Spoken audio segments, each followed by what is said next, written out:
कलात्मकता, नाविन्य आणि गुणवत्ता या 3 मूल्यांवर आधारित सुवर्णप्रेमींसाठी एक आनंदाची बातमी।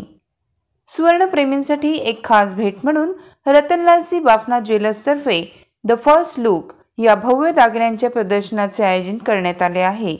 हे प्रदर्शन जळगावातील काव्यरत्नावली चौकातील ओंकार लॉन्स येथे 2 सप्टेंबर पासून सुरू झाले असून ते 4 सप्टेंबर 2025 पर्यंत दररोज सकाळी 10 ते रात्री 9 या वेळेत खुले राहणार आहे। या प्रदर्शनात ग्राहकांना दागिन्यांचे नवनवीन आणि आकर्षक डिझाईन्स पाहायला मिळत आहेत।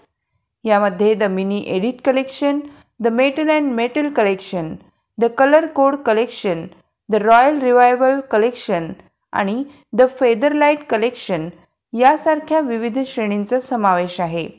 प्रत्येक कलेक्शनमध्ये आधुनिकतेची झलक, पारंपरिकतेचा स्पर्श आणि कलात्मक कल्पकता यांचा सुंदर मिलाफ असणार आहे। रतनलालसी बाफना ज्वेलर्सचे सिद्धार्थ बाफना यांनी याविषयी अधिक माहिती दिली। Dharmendra Rajput, Jalgaon times news. आम्ही नवीन सीझनसाठी जे कलेक्शन आणले आहे त्याचे आम्ही प्रिव्ह्यू ठेवलं आहे आणि आम्ही आमच्या सगळ्या कस्टमरांसाठी हे 3 दिवसाचं एक्झिबिशन इथे ओंकार लॉन्सला काव्यरत्नावली चौकला करत आहे। यात आम्ही नवीन 5 कलेक्शन्स आणले आणि ते कलेक्शन्स आम्ही आज कस्टमरसाठी लॉन्च करतो। आम्ही याच्यात 5 कलेक्शन्स आणले।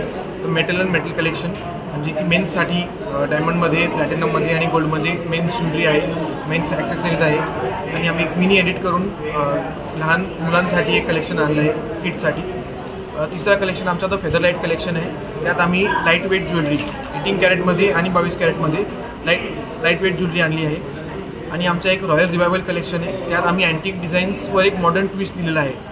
तो आमचे 4 कलेक्शन्स आले आणि 5वं आमचं कलर कोड कलेक्शन आहे। कलर कोड कलेक्शनमध्ये आम्ही डायमंड, पोल्की आणि जेमस्टोन ज्वेलरी याचा एक खूप चांगला मिक्स आणलेला आहे। हो, पुरुषांसाठी आम्ही जे रेग्युलर चेन्स आणि ब्रेसलेट्स आणि अंगठीज असतात त्याच्यापेक्षा जास्त आम्ही बाले आणले आहे।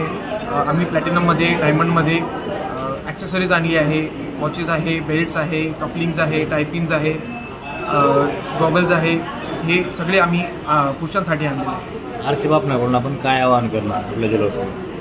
आम्ही फक्त इतकंच आवाहन करत आहे की जितकं प्रेम आमच्या जळगावकरांनी आम्हाला दिलेलं आहे ते पुढेही देत राहू हीच आमची अपेक्षा।